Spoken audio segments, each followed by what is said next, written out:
ओम शांति। मैं बीके राजेश्वरी उत्तराखंड से सभी आत्माओं का स्वागत करती हूँ।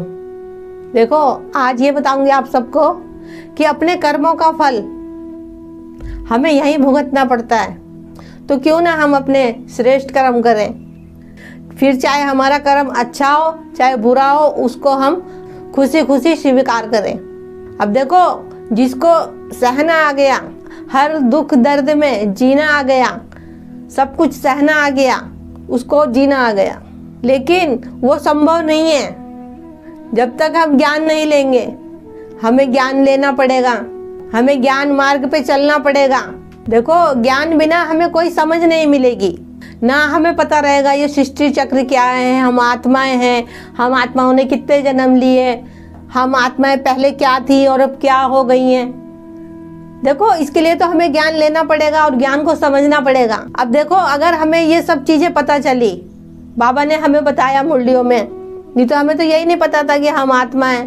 देखो, हमें पता चला ना कि हम आत्मा हैं, हमारा परमात्मा ज्योति बिंदी है, वो सृष्टि को बनाने वाला है, हमारे हिसाब किताब कैसे चलते हैं, हमें फिर वापस वहाँ जाना है। नहीं तो हमें तो कुछ भी नहीं पता था, लेकिन अब हमें पता चला तो अब हमें सुकून तो है, हमें जीना तो आया।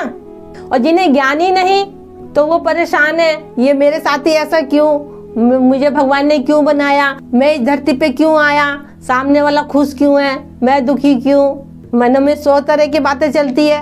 लेकिन ज्ञान में हो तो जीना तो आ गया ना। लेकिन ज्ञान में भी हैं और फिर भी हम परेशान हैं। पिछले जन्मों के जो हमारे कर्म हैं उनको तो हमें ही झेलना पड़ेगा ना, उसका तो हिसाब किताब हमें ही चुकतू करना पड़ेगा, वो भी इसी धरती पे ही हमें भुगतना पड़ेगा। ये नहीं कि कहीं और जाके हमें अपना हिसाब किताब पाप का चुकतू करना पड़ेगा, वो इसी धरती पे ही होगा। अगर हमारे कोई पाप कर्म है तो चुकतू तो हम अभी करेंगे ना, क्योंकि शरीर, इस आत्मा का शरीर तो अभी है ना, तो आत्मा को तो दुख होने का नहीं। अगर आत्मा निकल के चली गई और उसको कोई दुख हो रहा है तो उसको तो दुख का कोई एहसास नहीं होगा, क्योंकि शरीर तो वो यहीं छोड़ गई। जब आत्मा रहती है ना शरीर के अंदर, तो वो हिसाब किताब हमें इसी धरती पे करना पड़ता है, इस शरीर को लेके। जो शरीर में हमारे कोई कष्ट होता है, दुख बीमारी होती है, या किसी चीज की हमें टेंशन परेशानी होती है, यही हमारा हिसाब किताब होता है। पल दो पल में खुशी और पल दो पल में गम, पल दो पल में हंस रहे और पल दो पल में रो रहे हैं, यही तो हमारे हिसाब किताब हैंगे। फिर चाहे वो बड़े बड़े हो किसी के, चाहे फिर वो छोटे छोटे हो। तो इसीलिए कहती हूँ कि श्रेष्ठ कर्म करो, ज्ञान लो बाबा का और समझो ज्ञान को, अपने कर्मों को श्रेष्ठ बनाओ, सबको आत्मा देखो। कभी जीवन में कभी किसी आत्मा का दिल मत दुखाओ, लेकिन वो हमें माफ तो कर देता है, लेकिन वो कभी भूलता नहीं। क्यों हम अपने कर्मों का खाता बिगाड़े, अपने कर्मों के खाते में अच्छी किस्तें जोड़ें। वो कैसे होगा, वो ज्ञान में आके होगा। ब्रह्म कुमारी के नजदीकी सेंटर पे जाओ, 7 दिन का कोर्स करो। सेंटर ढूंढने में आपको परेशानी हो रही है तो गूगल पे सर्च करके निकालो, तो आपको उसमें सारे जवाब मिल जाएंगे।